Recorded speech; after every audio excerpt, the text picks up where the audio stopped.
questions or comments, there's a chat box there. Please put your comments or questions in there, and I'll do my best to address them. So I recognize some of you have been here before. Those of you who don't know me, my name is Robin, and I'll be leading this Zen meditation. So if I could have a show of hands, who is new to meditation? Okay. And who is new to Zen meditation? Okay. So Zen meditation is a type of meditation where we focus on silence and stillness. Okay. You may have attended guided meditations, or you may have had meditations where someone is talking you through it, reminding you to breathe, reminding where's your mind, etc. With Zen, we don't do that. I will give you instructions at the beginning, some suggestions. I'll ring the bell 3 times to start, and then at the end of the meditation, I'll ring the bell twice and invite you to join me in a little hand bow at the end of the sitting. So what we'll do is, I'll talk a little bit about Zen and the techniques. We'll meditate, and then I'll ask you for some feedback. And please don't be shy. What was your experience like? Was it easy? Was it hard? Did you hate it? What was difficult, etc. And then before we start the second meditation, I'm going to introduce a topic, and we'll talk a little bit, and then we'll have another meditation. Okay? So what I'm going to suggest right now is anybody who's sitting in a chair, if you need a cushion to put behind your back so you can sit up straight, there should be some cushions around. There's some extra ones on the floor. Sometimes that's very helpful. One of the things about silence and stillness is we want to make a commitment to the stillness. Now, obviously, if you're in pain and it's horrible and you have to move, then you move. But what we notice when we're sitting in stillness and we're told, there's probably some more cushions back there, or you can grab one of these ones in front. Okay. Let's say, right now, I notice my nose is itching and I want to scratch it. Well, what if I don't scratch it? What's going to happen? I might be uncomfortable. So we are very attached to being comfortable all the time. If we have an itch, we want to scratch it. If anything, we want to do something about it. So I'm going to ask you, when we start the meditation period, before we start it, to commit to whatever posture you're going to pick for, let's say, maybe 20 minutes, 15 or 20 minutes, okay? So if you're sitting in a chair, you want to feel kind of grounded, so both feet on the floor, nothing in your lap. Obviously, if you have cell phones, please turn them off or put them on silent. So we don't want to be distracted, and we don't want to distract anyone, okay? So stillness. Now, so with posture, what are you going to do with your hands? Whatever you do with them, try to keep them still. So some people have their hands on their laps. Some people like to do what's called the cosmic mudra, where you hold your hands kind of like this. It's just a focal point. You're just going to hold your hands still. And you'll notice if your mind is wandering, your hands are going to move too, okay? So do however you want with your hands. Now, with your eyes, some people like to meditate with their eyes closed. I personally don't like that because I find that it makes me sleepy and dreamy, okay? But some people have a really hard time with their eyes wide open. So the suggestion is halfway open, or just have your eyes cast down. So you're still in your experience. You still realize that you're somewhere in reality. You're not in a dream state, but you're not really focused on anything. So your hands might be on your lap. Your eyes might be cast down, for example. Some people just cannot do the eyes open thing at all, so they have their eyes closed. Do whatever works for you. If your eyes are closed and you find you're nodding off and you're sleepy, open your eyes a bit, and vice versa, okay? Now here comes the hard part. What are you going to do with your mind? Okay, so meditation isn't about erasing thoughts. It's about not focusing on them, okay? So here's a suggested technique. You can focus on your breath. You can feel the sensation of breath in, breath out. Some people like to count the breath. So breath in, breath out, 1. Breath in, breath out, 2. Some people say they can get all the way to 10. I've never been able to do it, and I've been doing this more than 20 years. But if you can, that's great. But you want to keep your mind focused. Now, what happens when a thought comes up? And it will.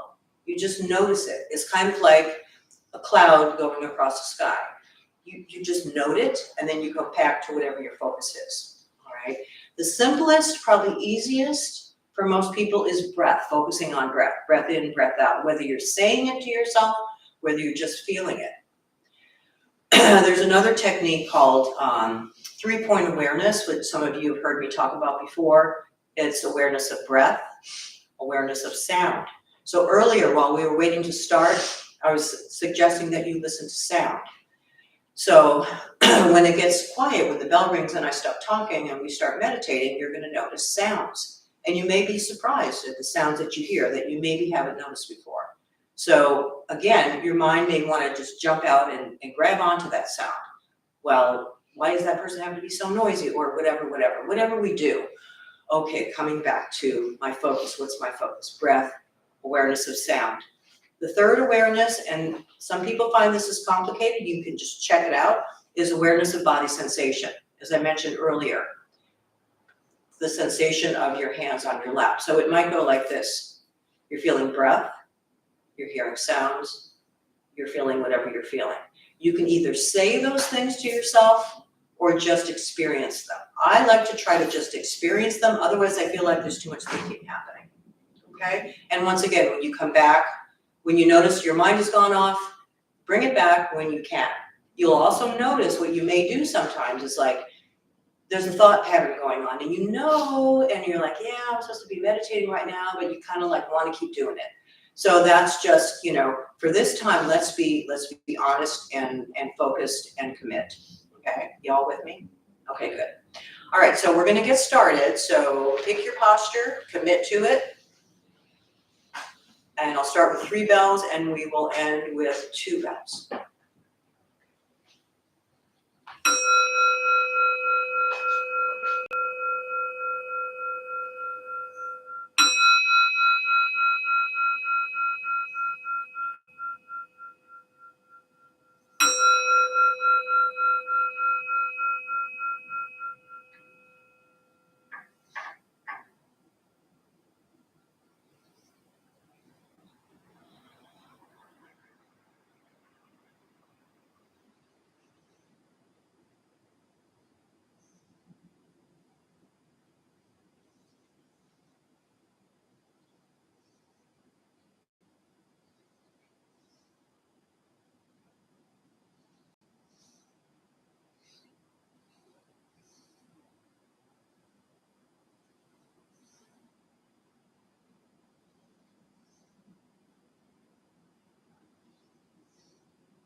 Great.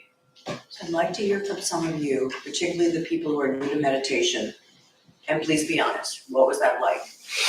I'm just going to say up front, it's not easy. It gets easier as you practice. But the first few times you meditate, you may hate it. You may just be waiting for the bell to ring. Somebody walked out. I mean, it's a whole variety of things. Okay. So the new people, what was it like for you?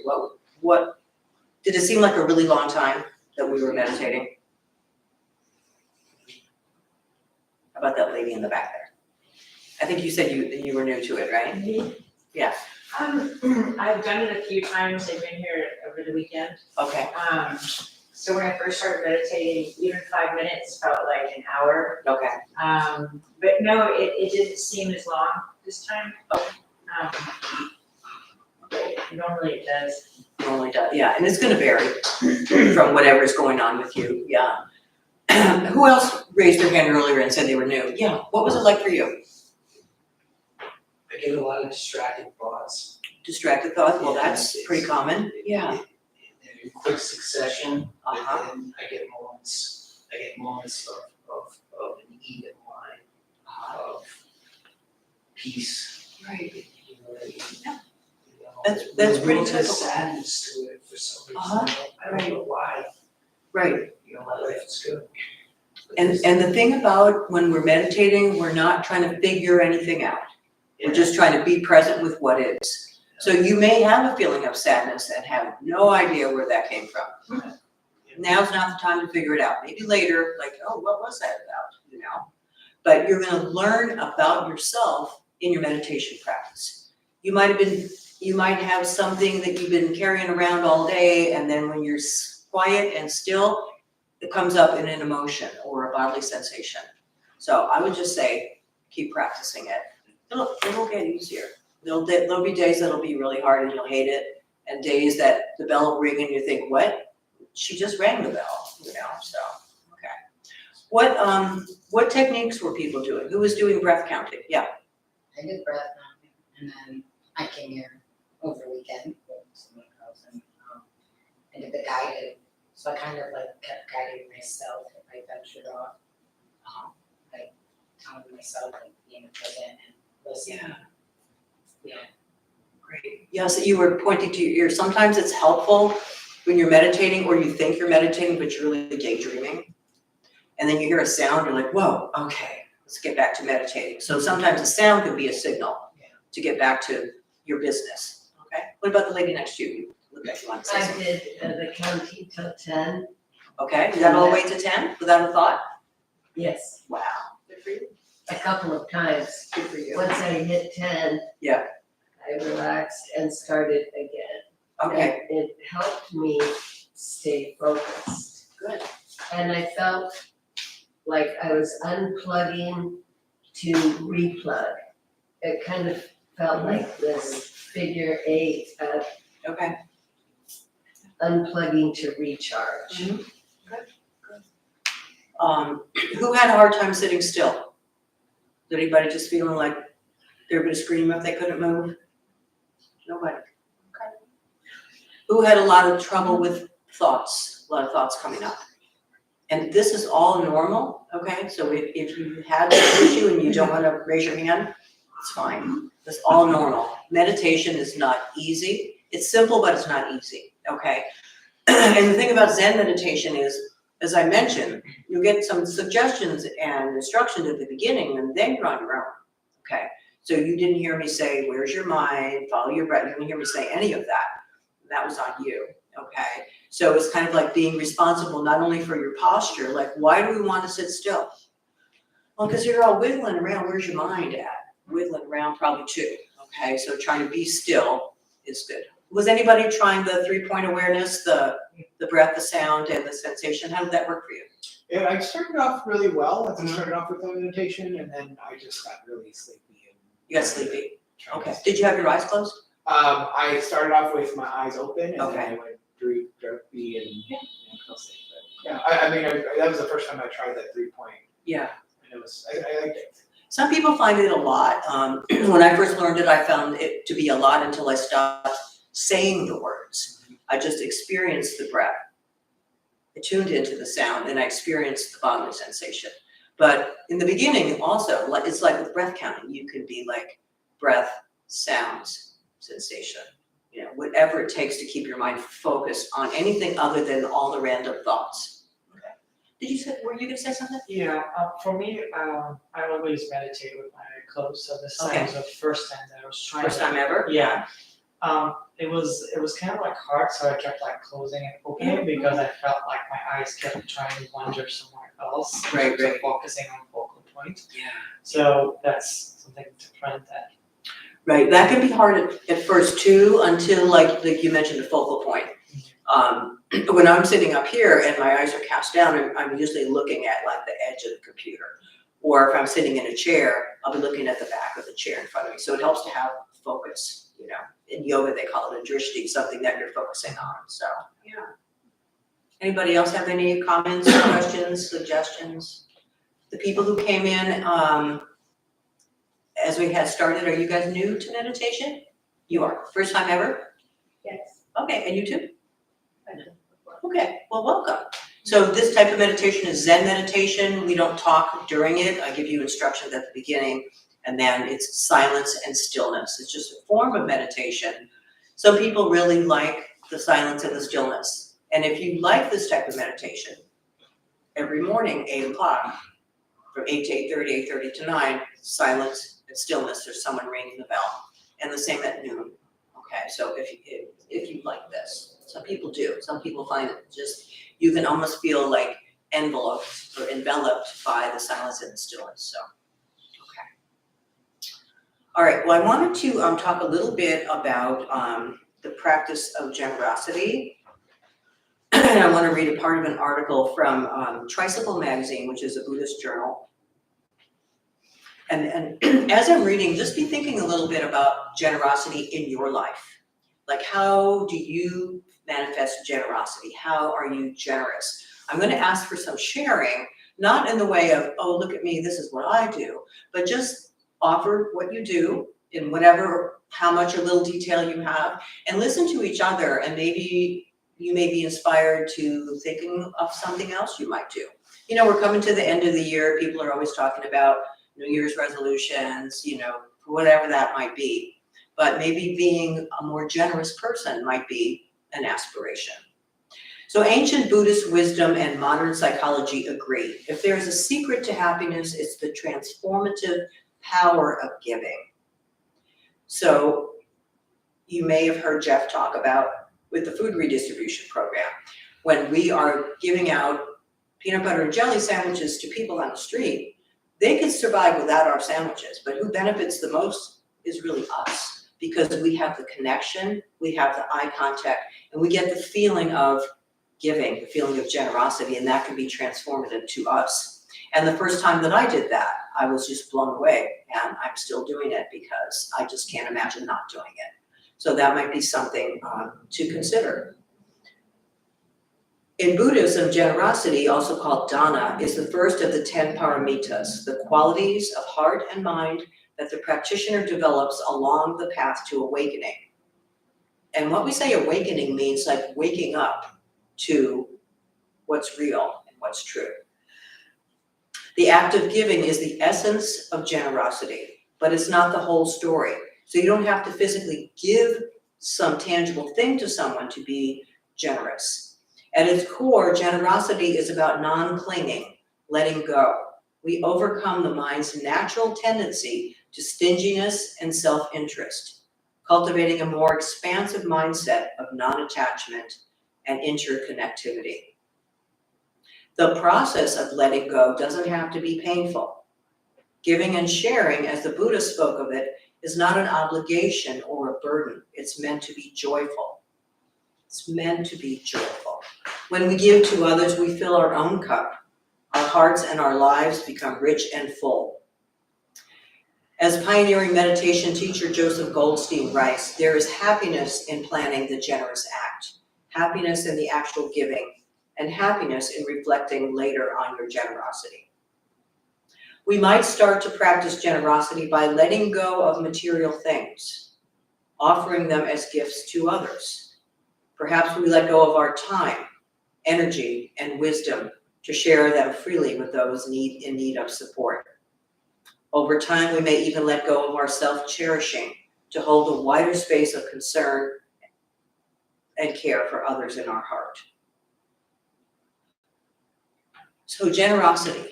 So I'm just gonna give an example and call out Carol at the back there. She's our host for tonight. She's generously offering her time today. She opened the doors, she greeted you as she came in with a smile and welcomed you and directed you where you needed to go. So that's an example of generosity. Who else could say something about generosity? How does generosity show up for you? What do you do in your life to be generous? Yes. I share it, like I've been doing it for about 2 years now, but just daily I'll post inspiration or encouragement quotes on like Facebook and LinkedIn, and I get a lot of nice messages from people saying like, oh, it helped me through a really hard day. Right. So that's made a big difference, and it helps keep me focused too. Yeah. And then just volunteering in different like church ministries. It's, Right. sometimes people just need ear to listen to them, so just being patient and listening. Yeah, so volunteering can be a really good thing, and there's lots of opportunities here at the temple to volunteer. So how do you feel when you're volunteering, when you're helping someone? How does that feel? How does that make you feel? Good. It makes me feel more connected and Yeah. like I'm getting outside myself. Yeah. Good. Yes. How do you distinguish between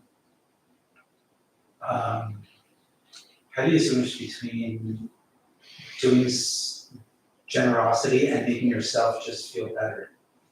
Because I can honestly say that I am generous, but I do it out of a personal place where it only helps me.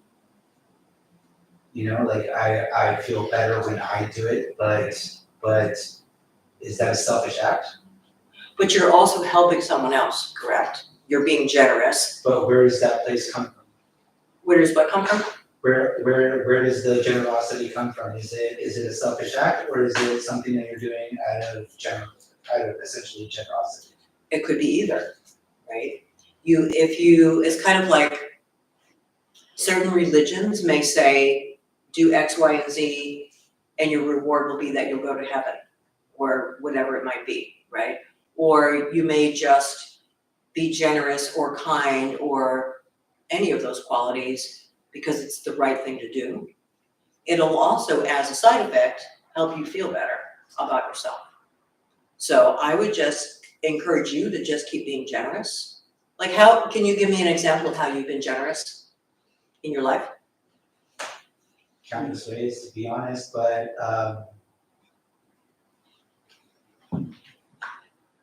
essentially I feel as though I'm a giver, but at the same time, it just feels as though sometimes I can honestly say that it's out of a place of it's going to help me feel better instead of it's gonna help someone. Right. And I would just encourage you not to be so hard on yourself. You know, we do that. We're just like, well, am I being generous just because I want to make myself feel better? Maybe, maybe not. But you're also being generous. You said you're a giver, right? So let's say, well, I brought up the food redistribution program. I know there are some of you in here who volunteer to do that. And it feels good to do it. And are you doing it to make yourself feel better? I'm gonna ask you, because you're right in front of me, Sam. So why do you volunteer for the food redistribution? What brings you to do that?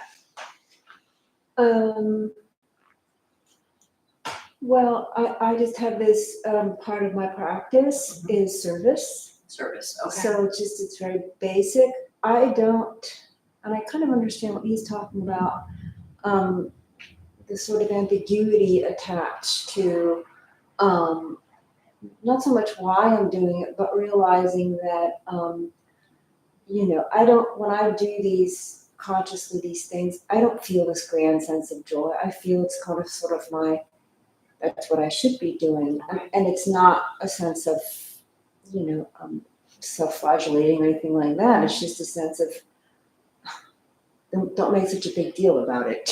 Right. I mean, I'm not saying that we should inflate ourselves and say, oh, look at me, I do this all the time. But, it's kind of like beyond thinking. You just do it.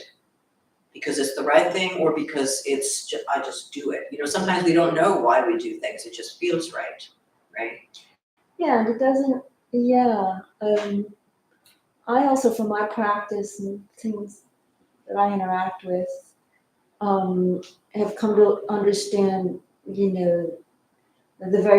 one of the most generous things we could do is to just see somebody for who they are and what they are. Right. And then the giving comes from, not from what I want to give, but what does that person need? Right. And then there's different kinds of, in Buddhism, different kinds of generosity. So people who are starving, Right. don't need any kind of dharma, and people who have stuff don't need material stuff. So I sort of think about those kinds of things as well. Yeah. One thing that you mentioned I wanted to point out was being present for someone. That's generosity, right? And that's one of the things we're cultivating as we're focusing when we're doing our meditation. We're focusing on our breath, on sounds, on whatever we're focusing on, and we're training our minds to focus, okay? So if you ever had a conversation with someone and they're kind of like they're off, you could tell they're not even listening to you, and you know how that feels, right? So offering your time and your attention, is a good thing. Yes. So I've participated in several mentoring programs as a Right. mentor and Uh-huh. mentoring several people. And I can say that, part of the reason that I've done that is selfish reasons, because I know that by participating in this mentor program that I get to develop my skills as a mentor and, how am I presenting, what information am I providing and stuff like that. But also, I think I think it's the right thing to do. And then, and what keeps me coming back to being a mentor, even during my mentorship program, is the fact that, getting myself out of just focusing on me and focusing on the other person. And that keeps me going, because sometimes I don't want to be a mentor, even though I signed up and Right. said that I was going to do it. I wake up and I was like, I don't want to do this. I Yeah. want to do this. So that really keeps me going, just like getting to that point where I'm not thinking about me anymore. I'm thinking about that other person. Right, and that's a really good point, getting you out of your own head. Yep. And then once again, we're training our minds to get out of our constant thinking, we're focusing on something else. Yep. Right, so, yeah. Meredith, can I ask you to share a little bit about why do you volunteer? What makes you do it? I've just always done it. You've always done it, yeah. I mean, you get sucked into stuff when you've got little kids and it just becomes part of your life. Yeah. And, then your kids grow up and you have to start, looking around to find other places, that aren't related to your kids, to stay involved, I guess. To stay connected, maybe, or stay involved, yeah. And it just feels like a normal thing to do. Right. And That's I a think, good point. thinking about the question of being generous with action or your presence, I think if you're doing it because it feels like a right thing to do and not because you're trying to control or manipulate a situation, Right. You're fine. Yeah. Whether you're happy about it every single day or not, as long as you're not attached to an outcome other than showing up, you don't have to worry about it. Exactly. Right, and that's a really good point. I think that we, as people, we just analyze things too much. Like, well, why am I doing this? And am I doing this for me? Am I doing this for them? Or just do it, Just show up and do it, and then maybe look at it later and examine what your motives are. And if you find you don't think that your motives are that great, well, just look at that, So, because we are, as a rule, people are very self-centered. We have self-centered thoughts, right? We just think about everything revolves around us and all of that, and we do that. And we criticize ourselves for that too. So sometimes it's better to just get yourself out the door and do it, whatever it might be. And generosity could be, I find generosity and kindness are very, very linked, okay? So let's say you're driving on the freeway and somebody's trying to get in. You could speed up so they can't get in, or you could be generous and let them get in, right? You have an option. Or have you ever had the experience where you're walking into a store and someone is like asking you for money, and let's say you don't give them any money, okay? And you're in the store and you're buying whatever you're buying, and it's just kind of like nagging at you, like, oh, I could have given the guy $1, it wouldn't have killed me, You may have some regrets about it, or you may not, and you may come out and do something different, So just feel what you're feeling, So if you're giving somebody who doesn't have anything, you're giving them something, you just do it out of giving, not out of, well, what are they gonna do with this, and, all of that, so. Somebody online said some attachments are good and are necessary for progress. Not really sure. I mean, you don't want to be attached to outcomes, because outcomes, you can't guarantee outcomes, right? You may think that you may offer someone something and think they're going to be grateful, and they might spit in your face, right? So, but you do it anyway. So, I have found, and Meredith was saying this too, is don't get attached to outcomes. I do this food redistribution thing, and I kind of oversee it. And what I've learned through the months of doing it is that I can't get attached to anything. I can't get attached to, is there gonna be enough bread for us? Are there gonna be enough volunteers? Is anybody gonna wanna go downtown? How's it all gonna unfold? It's gonna unfold how it unfolds. So just noticing that you do have expectations, and that's the slippery slope. Just, you wanna kind of just go with it, okay? So it's interesting to think about generosity, how you are in your life. Could I be more generous? How could that look for me? Maybe I'm overly generous. Maybe I don't know how to say no to anybody, and I need to have boundaries for myself, be generous to myself. It's another thought, Sometimes we get in over our heads. So, just things to think about. Okay, so we have a little bit of time left to meditate a little bit more, okay? So we're gonna try to go back to focusing. It'll be a shorter meditation because we're getting towards the end now. Sometimes the second meditation is a little bit easier than the first because your mind has started to settle down, but we've been talking and thinking, so we may be at the start again, okay? So just wiggle around until you find the posture you want to be in. Commit to that posture until you hear the bell at the end. Plan what you're gonna do with your thoughts. Are you going to, what's your practice gonna be? Breath in, breath out, paying attention to sounds, paying attention to sensations, counting breath, whatever you're gonna do. How are your eyes gonna be? Are they gonna be open, or are they gonna be closed? Are they gonna be part open?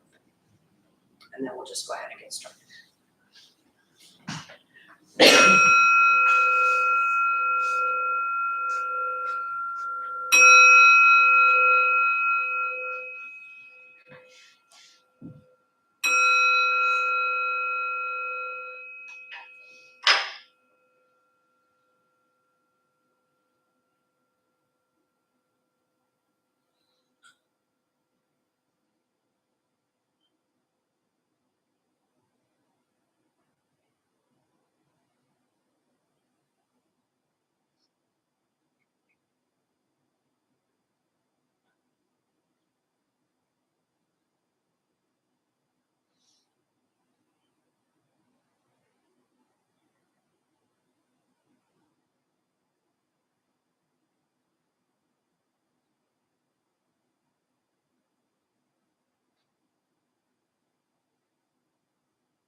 So comments, was the second meditation easier than the first?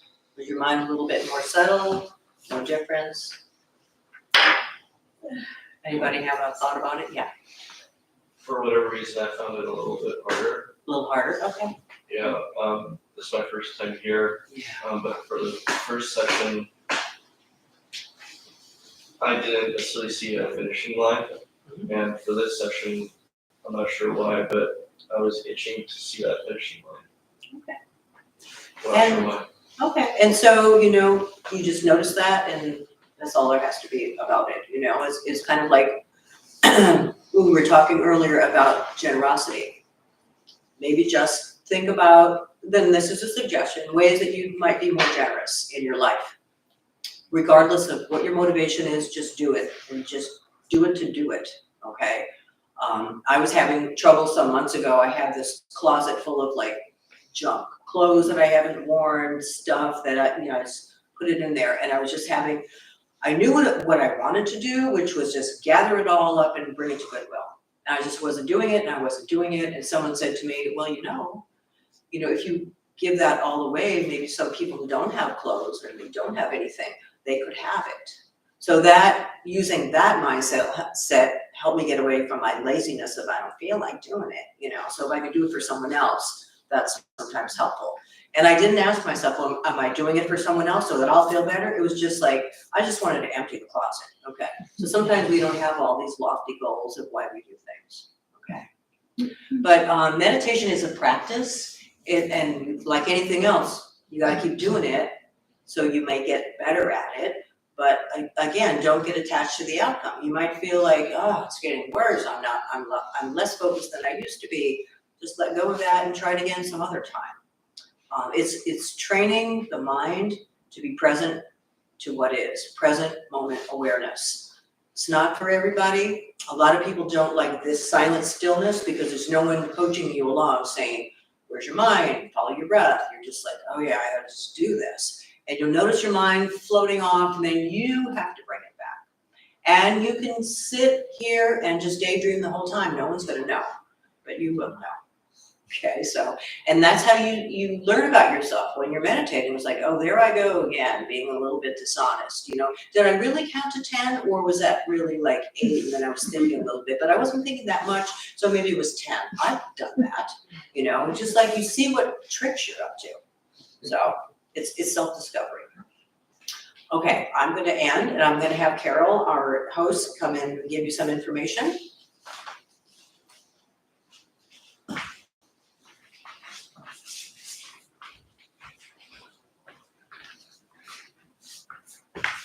It's a long walk out there, isn't it? Hello, everyone. I am tonight's host, Carol. We opened the Dharma Bum Temple 17 years ago to introduce Buddhist practice to those who show up. Those who lead are not nuns, monks, gurus, masters, or teachers, and are not looking for students. They are simply practitioners sharing their interpretation of the practice. Every night we have different classes led by different people from various Buddhist traditions. We have a recovery sangha that meets several times a week for anyone with addiction, and our food redistribution program is every Thursday at 5 p.m. We have classes and programs every day, and everything we offer here is always free. The full schedule is on our website and also posted in the entryway above the shoe rack. We have a lending library. If you see a book you like, feel free to borrow it, then bring it back whenever you are done with it. Please straighten your seat or cushion before you head out. If a few people could stay to close and latch the windows, that would be helpful. Thank you for being here. We wish you well. We hope to see you all again. Thank you, Carol, and thank you all for coming. Thank you for sharing your practice with us. Thank you. And if someone could